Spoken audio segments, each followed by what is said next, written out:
रामकृष्ण हरी महाराष्ट्राच्या मातीमध्ये भक्तीचा सुवास पसरवणारा आणि प्रत्येक मराठी मनाला विठू माऊलीच्या ओढीने वेड लावणारा सोहळा म्हणजे आषाढी वारी.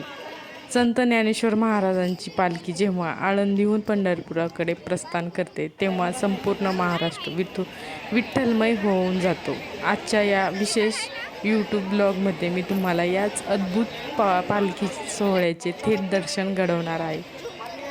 मी शूट केलेले काही रॅन्डम पण मनाला भिडणारे क्षण तुमच्यासोबत शेअर करत आहे.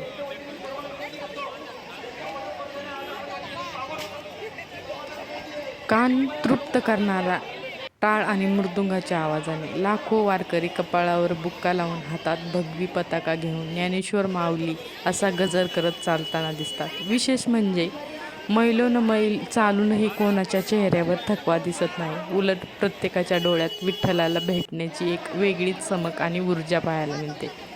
वयाची कोणतीही अट नाही. लहान मुलांपासून थेट 80 वर्षाच्या आजोबापर्यंत सगळेच एकाच तालावर पावले टाकत आहेत. आणि पालखी सोहळ्याचे सर्वात मोठे आकर्षण म्हणजे रिंगण सोहळा. जेव्हा माऊलींचा अश्व म्हणजे घोडा रिंगणामध्ये धावतो तेव्हा तिथला उत्साह शिगेला पोहोचतो. वारकरी भान हरपून रिंगणात धावतात, फुगड्या खेळतात आणि आनंदाने नाचतात. व्हिडिओमध्ये मी हे क्षण अगदी जवळून कॅप्चर करण्याचा प्रयत्न केला आहे. हा आनंद शब्दात मांडता येण्यासारखा नाही, तो फक्त डोळ्यांनी पाहावा आणि अनुभवावा असाच आहे. वारीचे आणखी एक सुंदर वैशिष्ट्य म्हणजे जागोजागी दिसणारी लोकांची सेवावृत्ती. रस्त्याच्या दुतर्फा स्थानिक लोक वारकऱ्यांसाठी उभे असतात. कोणी पाणी देत असतं, कोणी जेवणाची पाकिटे वाटत असतं, तर कोणी वैद्यकीय मदत करत असतं. इथे येणारा प्रत्येकजण एकमेकांना माऊली म्हणूनच हाक मारतो. हा सोहळा आपल्याला माणूसपण आणि निस्वार्थ प्रेम शिकवतो. आपण संत ज्ञानेश्वर महाराजांच्या मुख्य रथाचे दर्शन घेणार आहोत. फुलांनी सजलेल्या माऊलीचा रथ जेव्हा डोळ्यासमोरून जातो तेव्हा नकळत हात जोडले जातात आणि डोळे भरून येतात. तो क्षण अत्यंत भावुक आणि मनाला शांतता देणारा असतो.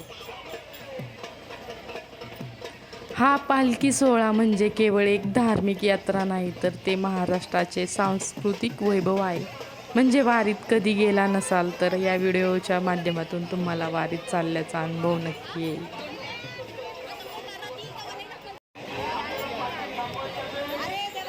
पंढरपूरची आषाढी वारी ही महाराष्ट्राला लाभलेली सुमारे 800 वर्षापेक्षा जुनी परंपरा आहे. संत ज्ञानेश्वर महाराजांचे पूर्वज पंढरपूरची वारी करत असतात. ज्ञानेश्वर महाराजांनी संत ज्ञानेश्वरांनी या वारीला सामाजिक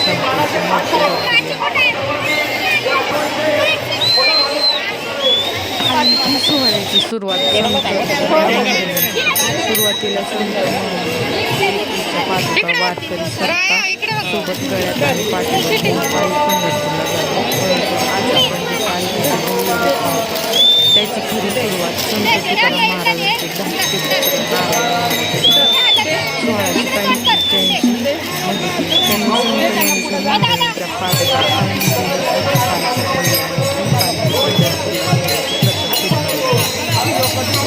पालखी पुढे जाणाऱ्या आणि मागे चालणाऱ्या दिंड्याचा क्रम निश्चित केला.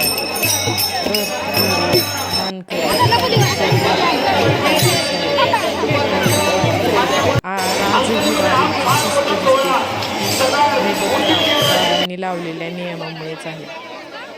आळंदी ते पंढरपूर प्रवास. दरवर्षी ज्येष्ठ महिन्याच्या वद्य अष्टमीला ज्ञानेश्वर महाराजांची पालखी आळंदीहून प्रस्थान ठेवते. पुणे, सासवड, जेजुरी, लोणंद, फलटण, माळशिरस, वाखरी अशा मार्गाने जात सुमारे 15 ते 18 दिवसाचा पायी प्रवास करून पालखी आषाढी एकादशीच्या आदल्या दिवशी पंढरपुरामध्ये प्रवेश करते.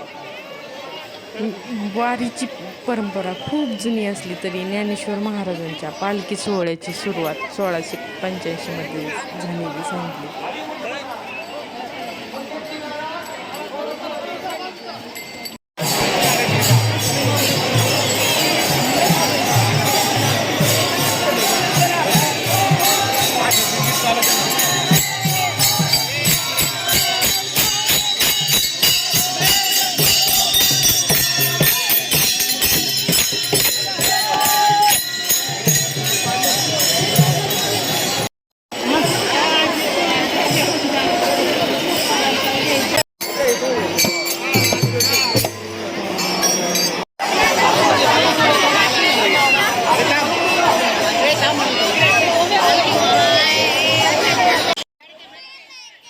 अखेर तो क्षण आला ज्याची आपण आतुरतेने वाट पाहत होतो. हे पहा, आपल्या डोळ्यासमोर आहे माऊलींचा तो मुख्य रथ आणि सद्गुरू संत ज्ञानेश्वर महाराजांची मुख्य पालखी. या रथाकडे आणि माऊलीच्या पादुकाकडे पाहिले की प्रवासाचा सगळा थकवा कुठल्या